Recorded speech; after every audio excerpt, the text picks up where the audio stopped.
travelers at airports across the country are beginning to see the impacts of that FAA-mandated reduction in flights. And the U.S. Secretary of Transportation warning that it could get worse if the government shutdown does not end soon. News Channel 8's Jeff Patterson joining us live from Tampa International Airport. So what's the latest there? How's it going, Jeff? Good evening, Keith and Jen. Well, we have seen flight cancellations here today, and travelers that I spoke with are understandably concerned as they wonder if they will be able to fly where they need to, when they need to.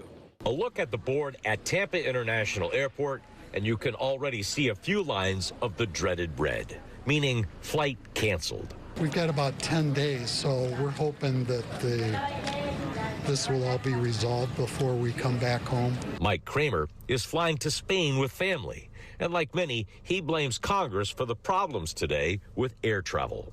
It's just crazy, really, that they can't resolve this whole issue in Congress, and yep, it's disgusting to me. Tampa is one of 40 airports across the country with FAA-mandated flight cutbacks.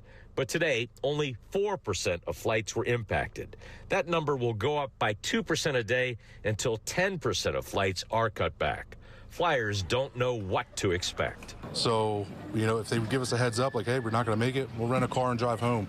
But as it stands right now, we're not going to know right up until the last minute. Paul Bernardini with the flight app Flighty is a travel expert who says cutbacks will impact travelers across the country. As these planes route through these affected airports, those will have trickle-down effects, and those delays will only pile up for your flight. His app, Flighty, and other travel apps are helping by providing travelers with real-time, up-to-date information about flights, so they know when and if their flights are canceled or delayed.